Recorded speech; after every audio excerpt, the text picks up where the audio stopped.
शिंदे साहब बार बार दिल्ली चले जाते हैं और वहां जाके अपने मंत्रियों की कुर्सी बचा लेते हैं।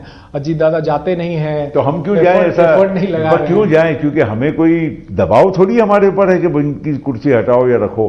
वो तो हमारा खुद का फैसला है। हम क्यों अच्छा, दिल्ली जाना, बार बार जाना, कोई बुनियादी काम हो, बिल्कुल हो, अलायंस की बात हो, जरूर हम करते हैं। लोकसभा का हो, विधानसभा का हो। आपने भी देखा कि हमने विधानसभा में भी सम्मानजनक हमको स्थान मिला। उसके पश्चात जब मंत्रिमंडल बना तो हमको भी सम्मानजनक 10 मंत्री के पद मिले। तो ये सब बातें जहां हमको जो आवश्यक लगता है वही बात हम दिल्ली से करेंगे। रोज रोज वहां दिल्ली में जाकर कोई रोने गाने के लिए हमको जाना कोई आवश्यक नहीं है। शिंदे साहब तो जाते हैं। नहीं, शिंदे साहब वहां जाते क्यों हैं और वहां उनकी क्या चर्चा होती है ये मुझे तो नहीं मालूम, बंद कमरे के आड़ क्या होती है। तो उसके बारे में मैंने इसीलिए कमेंट करना ये योग्य नहीं है। शिंदे साहब हिंदुत्व की राह पे हैं, बीजेपी की राह पे हैं। जो बीजेपी जैसी राजनीति करती है शिंदे साहब वैसी तरीके की राजनीति करते हैं। ऐसा लगता है कि दोनों ने एक टीम बना ली है और आप लोगों को धीरे धीरे इस सरकार से फेज आउट करना है अगले चुनाव तक। ऐसा तो कुछ नहीं है ना?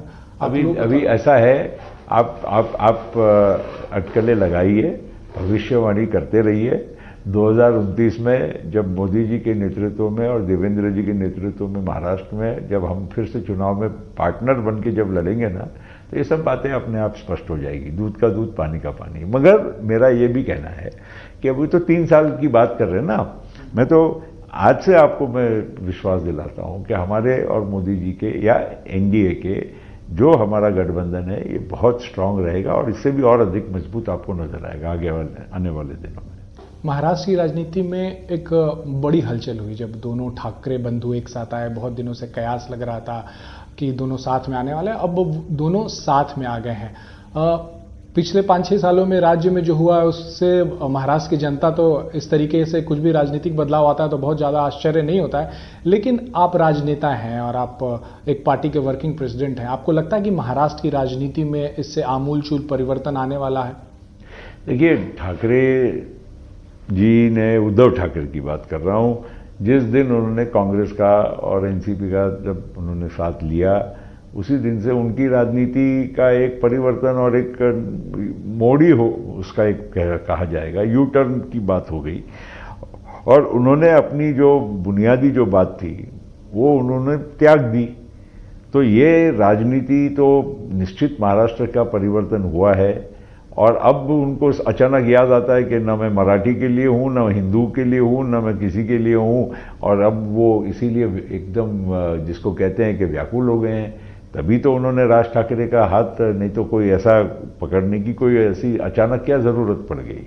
और राज ठाकरे जी का भी पिछले आप 10-20-25 साल का ट्रैक रिकॉर्ड देख लीजिए ना। जब से उन्होंने शिवसेना छोड़ी तब से वो निरंतर उनकी भी तो गिरावट ही होते गई है। केवल भाषण में 5-25 हज़ार आदमी आपका भाषण सुनने के लिए आते हैं, इसलिए आप बहुत खुश हो जाएं कि आप बहुत बड़े नेता हैं। मगर जब वोट आता है तो वोट में कोई परिवर्तित तो होता नहीं है। तो आज महाराष्ट्र की राजनीति में नो डाउट बहुत सारे परिवर्तन हुए हैं। लेकिन एक बात ये भी पक्का मैं आपको बताता हूं कि जिस तरह से बदलती हुई आज बीजेपी की भी भूमिका है सबको लेकर चलने की, देवेंद्र जी की है, मोदी जी की है, अमित भाई की है, ये चेंजेस आ रहे हैं। आप बीजेपी आज पूरे देश में ऐसे ही फैलाव नहीं बढ़ रहा है।